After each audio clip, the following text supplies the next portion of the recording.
Okay, in this video we are going to learn about the coordinate plane. So in the coordinate plane in 5th grade, you learned about what's called quadrant 1, okay? And so quadrant 1, what you need to realize there, all the values in quadrant 1 are positive, okay? So your x coordinate will be positive, your y coordinate will be positive. So x moves along this horizontal axis, y is moving along the vertical axis. So if you look at the coordinate plane here, you can see that the y-axis moves vertically, your x-axis moves horizontally across. Where they cross in the middle here is called the origin at 0, 0. So all the coordinate plane are two number lines that intersect. And you can see that as we go up the number line, our values are increasing from 1 up through 9 here, positive direction. As we go down, they are negative, negative 1 through negative 9 to the lower on your y-axis.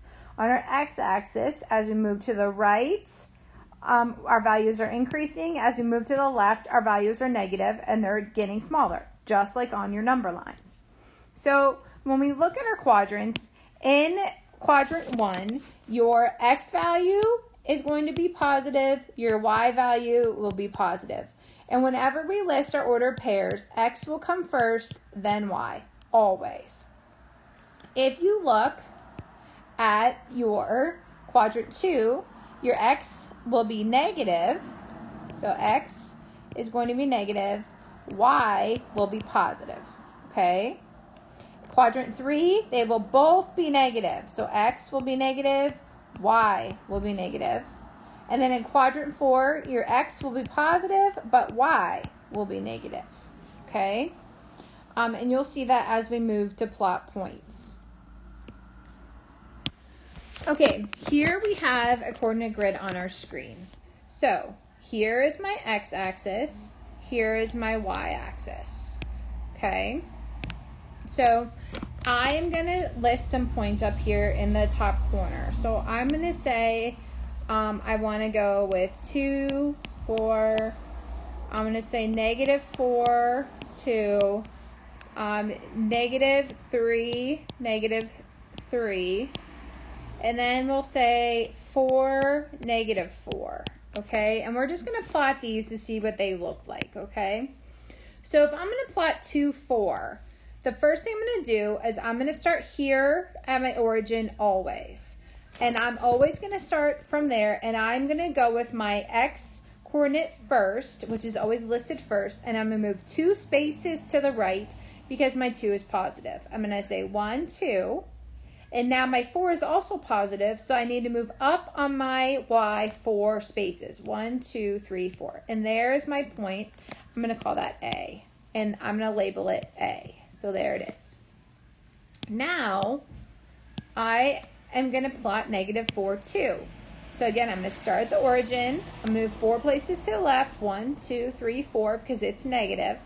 And then 2 places up because it is positive. 1, 2. And we're going to label that one B. Okay. And then we have negative 3, negative 3. Again, I'm going to start at the origin. I'm going to move 3 spots to the left, 1, 2, 3, and then 3 spots down, 1, 2, 3, because it's negative. C.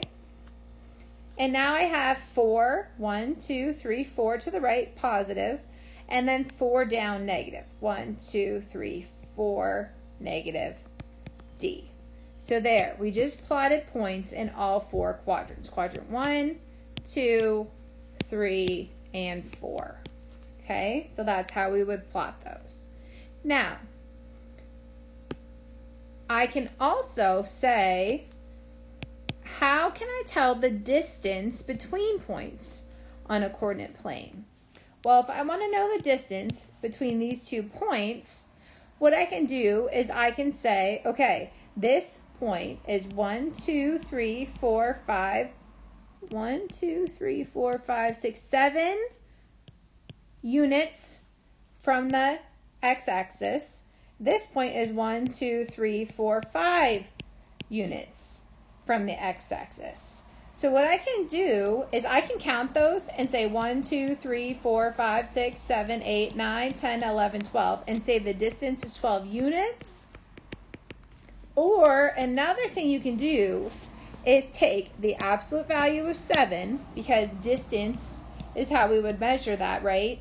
Absolute value would be the distance from here to the x-axis, and absolute value is never negative, distance is never negative, plus the absolute value of this distance, which would be 7 plus 5, which would be 12 units. So that's another way that you can use the coordinate plane to measure distance on there as well. Okay, so that's just a quick review of that. We'll do more of that in class 2. Another thing we can do on a coordinate plane is use it to find area or plot figures. Okay, so if I say this is A, B, D, I might say, at what point does C have to be plotted for this to be a square? Well, if you look, you can see that this is 3 units to the left, 1, 2, 3, right? And this one is 3 units left, 1, 2, 3. You also have 3 units up on the y-axis, so my y would be 3, and my y here is a negative 3. So this one would need to be 3 units to the left and 3 units down for C, which would be negative 3, negative 3 for a point. And then if I would connect those, you would get a square. Okay, so it's another way we can use the coordinate plane. Okay, so some things to remember. Your coordinate pairs are always going to be written as x, y. You are now dealing with 4 quadrants. Okay, always start at the origin.